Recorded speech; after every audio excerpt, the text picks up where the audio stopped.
మనుషులు ఉండరు, టీవీలు మాత్రం ఆడుతూనే ఉంటాయి. కరెంట్ బిల్లు ఏమన్నా ఉచితంగా ఇస్తున్నారా? రమ్య రమ్య అబ్బబ్బబ్బబ్బా ఏమైందండి? ఏందే ఏ కొత్త వేసి పెట్టావు?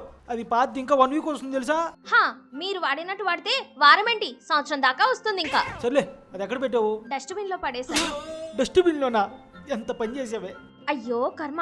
నీ మొఖం నీకేం తెలుసు వేస్ట్ వాల్యూ. అబ్బబ్బా, చిన్న పేస్ట్కి ఏంటండి పెద్ద ప్రాపర్టీ ఏదో పోయినట్టు చేస్తారు మీరు. ఇలా సేవ్ చేసిన వాళ్ళే పెద్ద పెద్ద ప్రాపర్టీలు ఉన్నారు తెలుసా? మరీ డస్ట్బిన్ లోనా? ఏ డస్ట్బిన్లో డబ్బులు పడి తీసుకోవా? అట్టిపండు సొగవే తిన్నారు, కానీ కనీసం ఫేషియల్ అయినా పెట్టుకోవచ్చు కదా. అమ్మయ్యా, ఎంత పినాసోడు. ఏంటో చూపు. మరీ మీరు రోజు రోజుకి పినాసోడు కంటే దారుణంగా తయారవుతున్నారు తెలుసా? థ్యాంక్స్. ఛీ.